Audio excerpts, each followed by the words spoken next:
जय माता दी, जय माँ काली। अगर आपको ये वीडियो मिला है तो ज़रूर माँ काली आपके लिए कुछ न कुछ संदेश इस वीडियो के माध्यम से पहुँचाना चाहती होंगी।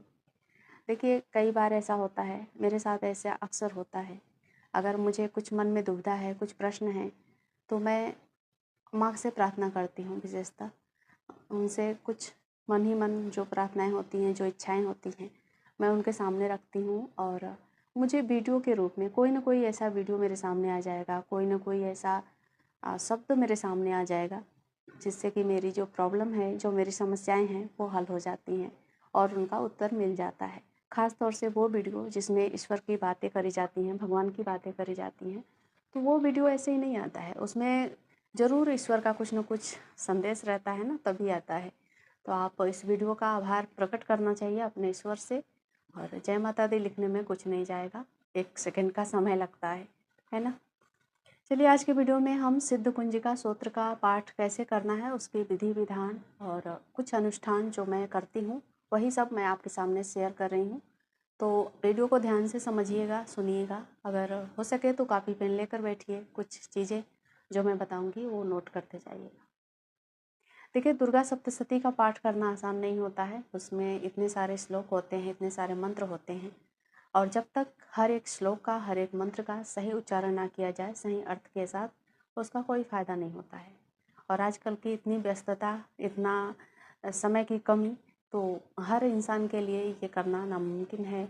अगर जॉब वाले हैं, काम वाले लोग हैं, तो वो नहीं कर पाते हैं। तो आप सिद्ध कुंजिका स्तोत्र का पाठ करेंगे इस नवरात्रि, जो कि रविवार के दिन शुरू हो रही है 30 तारीख से। और देखिए, हर त्यौहार जो होता है ना, हर तिथि हमारे लिए कुछ न कुछ संदेश लेकर आती है। ईश्वर हर त्यौहार से, हर तिथि से हमें कुछ न कुछ समझाने की, सिखाने की कोशिश करते हैं और यही अध्यात्म होता है। अध्यात्म इसी को कहा जाता है, जो कि हम सीखते हैं, ईश्वर को समझते हैं, अपने आप को समझते हैं, इस ब्रह्मांड को समझते हैं। हर तिथि हमें कुछ न कुछ सिखाती है, समझाती है, अगर इंसान समझना चाहे तो। उसी तरीके से नवरात्रि आई है आपके लिए एक बहुत बड़ा उपहार लेकर। ये उपहार माता रानी की तरफ से आप सभी को है। तो आप सिद्ध कुंजिका स्तोत्र का पाठ करें, नवाण मंत्र का पाठ करें, लेकिन कोई ना कोई आप अनुष्ठान ज़रूर करें अगर आप चाहते हैं कि आपकी जो आध्यात्मिक जर्नी है वो आगे बढ़े, उन्नति करे, आपका ऑरा स्ट्रांग हो, आपके घर में ब्लैक मैजिक हो रखा है, या फिर आपके जीवन में कोई अच्छी प्रोग्रेस नहीं हो रही है, आपका जॉब में तरक्की नहीं हो रहा है, धन से संबंधित दिक्कतें हैं, धन आपके घर में रुकता नहीं है, तो ये सारी चीज़ें, सारी प्रॉब्लम्स आप माता रानी के साथ शेयर करें। इन 9 दिनों में पाठ करें, आपको फल ज़रूर मिलेगा। इसका रिजल्ट पॉजिटिव ही होता है। मैं अगर सिद्ध कुंजिका स्तोत्र की बात करूँ तो जितने भी लोगों को मैं देती हूँ या फिर करवाती हूँ या खुद करती हूँ, तो उसका जो रिजल्ट होता है वो पॉजिटिव ही होता है। बिना कुछ दिए माता रानी यहाँ से जाती नहीं है, कुछ न कुछ भक्त को देकर जाती हैं। तो सिद्ध कुंजिका स्तोत्र का पाठ जब करते हैं तो उसमें एक दुविधा ये भी आती है कि उसमें गुरु कहाँ से धारण करें, गुरु किसको बनाएं। तो आप ऑनलाइन भी गुरु बना सकते हैं, ऐसा कुछ नहीं है, बनाएं। लेकिन एक बार जीवन में या फिर साल में, 2 साल में एक बार उस गुरु से पर्सनली मिलने की कोशिश भी करें, तब जाकर वो गुरु दीक्षा जो है वो सफल होती है। वैसे अगर आपके पास गुरु नहीं है तो आप शिव जी को गुरु धारण करेंगे। शिव जी को गुरु धारण करने की जो प्रक्रिया है वो कुछ इस तरीके से है, आप समझिएगा जो कुछ भी मैं समझाने की कोशिश कर रही हूँ। आप शिवालय में जाएंगे, किसी ऐसे शिव जी के स्थान को चुनेंगे जहाँ पर शिवलिंग की स्थापना हुई है, पूरे विधि विधान से ऐसे शिवालय का चुनाव करेंगे। वहाँ पर जाना है और आप यहाँ पर मेरे हाथ से समझिए, यहाँ पर अशोक सुंदरी का स्थान होता है, यहाँ से पानी जो है वो नीचे गिरता है, ये शिवलिंग होता है, तो आपको यहाँ पर बैठना है। ठीक है, समझ गए? यहाँ पर मान लीजिए ये शिवलिंग है और ये अशोक सुंदरी का स्थान है जहाँ पर पानी गिर रहा है, तो आपको उसके ठीक अपोजिट साइड में बैठना है और यहाँ पर बैठ के शिव जी से प्रार्थना करनी है। शिव जी से कहनी है कि महादेव, मुझे गुरु धारण करना है, मेरे पास कोई गुरु नहीं है, मैं आपको गुरु बनाना चाहता हूँ। जो भी आपके मन में बातें हों, उस समय जो भी आपके मन में बातें उपजे, वो सब कुछ आप शिव जी से शेयर करें और शिव जी को गुरु बनाएं। मैं आपको आज से गुरु धारण कर रहा हूँ। आप मेरे जीवन में जितनी भी विघ्न बाधाएं आएंगी, जो कुछ भी मैं करूँगा वो सब कुछ आपको समर्पित है। इस तरीके से बोलकर अपने दोनों हाथों को ऊपर की तरफ उठा लेना है। ठीक है, थोड़ा टाइम इस तरीके से करके रखना है 1 सेकेंड के लिए। अपने शिव जी को याद करना है, अपने इष्ट देवी देवताओं को याद करना है। उस टाइम पे कुल देवी देवता को भी नमन करना है, नमस्कार करना है। यानी कि उन सबको साक्षी मानकर आपने शिव जी को गुरु धारण कर लिया है।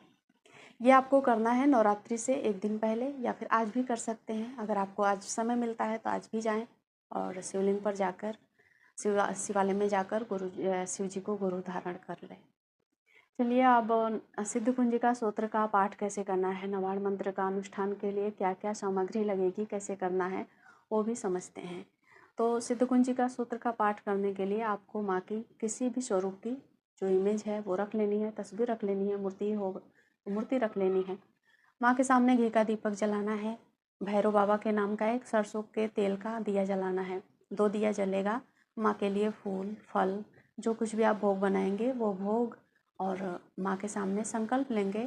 थोड़ा सा जल, अक्षत और फूल लेकर माँ के सामने संकल्प लेंगे कि मैं इतने दिनों तक 9 दिनों तक आपको आपका जो पाठ है सिद्ध कुंजिका, उसकी आज्ञा दें मुझे पाठ करने का, मैं पाठ करना चाहता हूँ या फिर चाहती हूँ।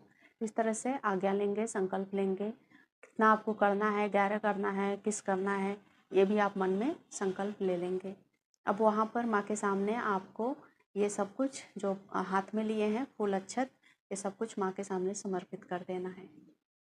अब आपने भोग लगा दिया, दिया जला दिया, अब आप पाठ शुरू करें धूप बत्ती जलाकर। तो इतना सिंपल सा अनुष्ठान करना है आपको।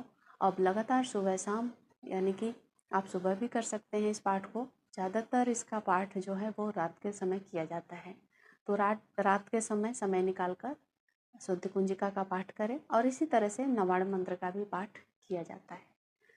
तो जब आपका 9 दिन का पाठ कंप्लीट हो जाएगा, 9 दिन के दौरान ही कुछ न कुछ ऐसे अनुभव ज़रूर होंगे आपको, जो कि माता रानी आपको कराएंगी, आपको एहसास दिलाएंगी कि हाँ, उन्होंने आपकी प्रार्थना स्वीकार कर ली है।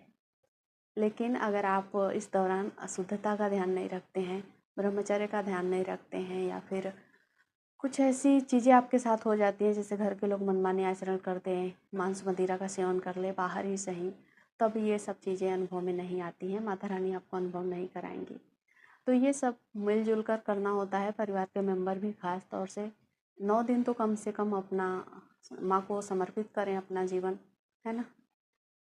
9 दिन जब पाठ करके हो जाएगा तो हवन करना होता है।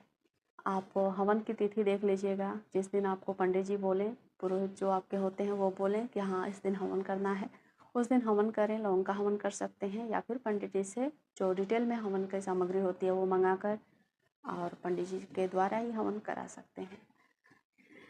तो उम्मीद है इस वीडियो से आपने सिद्ध कुंजिका का पाठ किस तरीके से आसानी से बिना गुरु दीक्षा के आप कर पाएंगे, ये सारी बातें आपको समझ में आई होंगी। वीडियो पसंद आई होगी तो लाइक करिएगा, और भी ऐसी ही वीडियो देखने के लिए चैनल को सब्सक्राइब करिएगा। मिलती हूँ अगले वीडियो में, तब तक अपना ख्याल रखें। जय माता दी।